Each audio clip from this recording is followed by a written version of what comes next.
Hello Internet, my name is Lave, and this week I watched Valerian and the City of a Thousand Planets. Now I'm not late to the table with this one, it's just we get films later over here in the UK, so unfortunately that means that I've seen a lot of the other reviewers from the US who have been pretty underwhelmed with this film, but a part of me was quietly optimistic that Luc Besson, the director, would at least entertain me and show me something quite quirky, right? So this film is set a couple of thousand years in the future and follows two cosmic cops or federal space agents who are sent on a mission to recover a MacGuffin from this destroyed planet 30 years ago, and it sends them on this space adventure where they visit multiple planets and space stations. One of them is called Alpha City, which is a space station comprised of multiple aliens all living in harmony and sharing knowledge. Now that I'm saying the plot out loud, it sounds like a really simple premise, but the way that the film's presented and the way it tells its story makes it seem much more complicated than it actually is.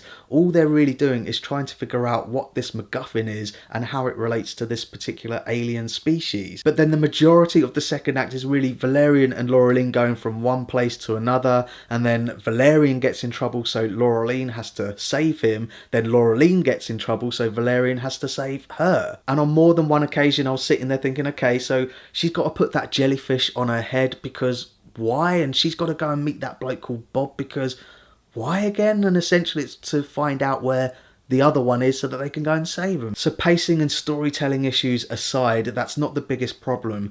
The biggest problem for me is its casting, particularly its two leads, Cara Delevingne as Laureline and Dane DeHaan as Valerian. I'll give Cara Delevingne some credit. She does look like she's committed to the role and she throws herself into all of the action scenes. Apart from a couple of times where I notice her accent slip, she's not that bad. It's a definite step up from Enchantress.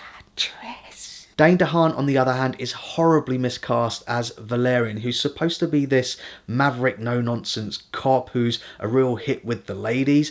I know this because when you're introduced to the characters, they're like, hey, I'm a real hit with the ladies and I don't take shit from anyone. Yeah, just because you tell us you're a badass doesn't mean you're a badass. And there's something about his performance that reminds me of when you're a kid and you're underage and you're trying to buy alcohol, so you go into the off-license or the liquor store and you put on a deep voice to sound like you're older. It feels like that's what he's doing in this. It feels like he's an emo kid pretending to be Star-Lord or Han Solo. It just really doesn't work. He's too much of a dweeb. Hey, my name's Valerian and I'm a badass. I'm gonna save the galaxy and sleep with every woman, but I actually love Laureline, but I'm a badass. No, you're not. Clive, Owen and Ethan Hawke have glorified cameos in this. It reminds me why I didn't like Clive Owen before he did Children of Men, and Ethan Hawke, I was just thinking, you're much better than this. Rihanna also has a small cameo, but honestly her appearance feels like they just took one of her music videos and then spliced it into the movie, and I think you're supposed to feel some emotional connection to this character, but it just completely fell flat. Come to think of it, none of the cast were actually that memorable at all. Now I should point out that this film is actually based on a French graphic novel which preceded films like Star Wars and Avatar, which it supposedly helped inspire. But unfortunately it feels like this film owes more of a debt to those films that it helped inspire, with numerous references and motifs that made me think of Star Wars and Avatar. There is a character which is just a different version of Jabba the Hutt. Laureline even says at one point, I've got a bad feeling about this. And the soundtrack choices and the general styling feels like a cheap knockoff of Guardians of the Galaxy. And Luc Besson also references his other films like The Fifth Element and Taken, which he produced.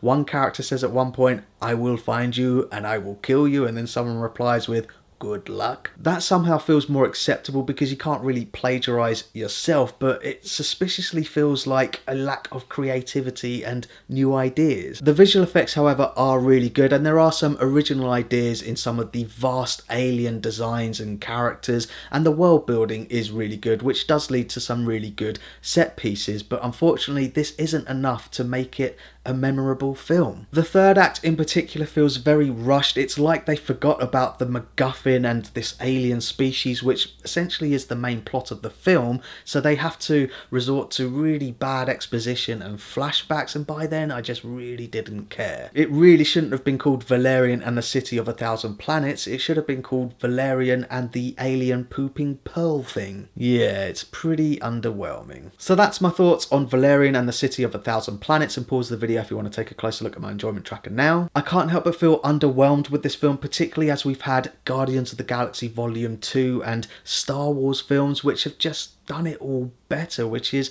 a real shame because I do like Luc Besson. I really liked The Fifth Element, but my favourite is unquestionably Leon the Professional. Lucy? Anyway, thanks very much for watching my review of Valerian and the City of a Thousand Planets. I really do appreciate it. If you can, give this video a like and don't forget to share the Lave. Yeah, I'm a badass. My name's Valerian. I'm gonna save the galaxy and I love Valerian and I'm badass.